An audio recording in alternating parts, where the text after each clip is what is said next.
Welcome back to Chapter 35 of Defender of Dirt. Mrs. Franklin was sitting in the front row with Mrs. Lawhorn. They had Tessa held captive between them. A cluster of people wearing Clean Team stickers surrounded them.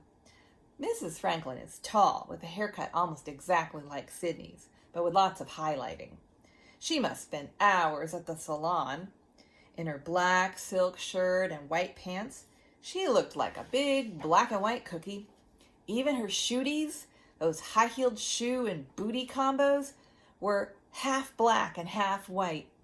Since she wore about 15 silver bangles on each wrist and big silver hoop earrings, she clinked whenever she moved. Mrs. Lawhorn was a lot less stylish than her sister. In a plain denim sundress and sandals, she just looked nervous and tired. Mr. Franklin didn't talk as much as I expected. He introduced Mr. Lawhorn as a landscape and pest management expert. We were sitting on the other side of the room, and Sam leaned over and started whispering to me. I wish I had a can of cockroaches I could let loose under Mr. Franklin's feet. Shush, I said, trying not to giggle.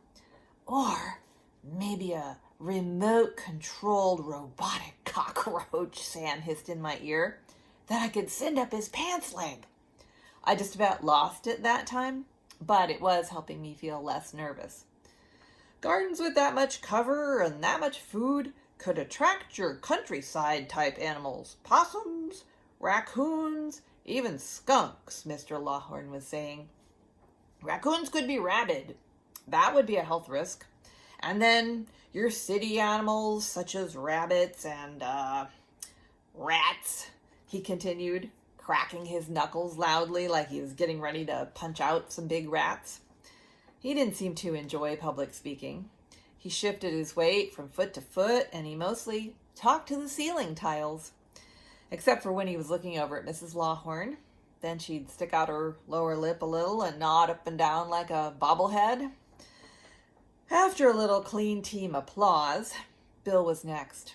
I got distracted by May slipping in from the hallway with the cat carrier. But I made out something about how we need to stop living in fear of all the creatures that we'd spent eons with and start waking up to the dangers of the lethal landscape we'd been creating for over the last 50 or 60 years. I guess Bill couldn't resist a mini rant. Then Aunt Yuki stood up, taking a firm hold of the podium, even though it was almost as tall as she is. She yanked the microphone closer. Too close. Yes, we must all wake up, she said at about volume 10 plus.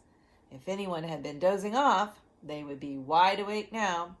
She adjusted the mic and went on. Because the gardens are about caring for Earth and the next 7 generations, she said, we're going to ask our children to tell you about them. May, Molly, Sam, and Rachel, will you come up, please?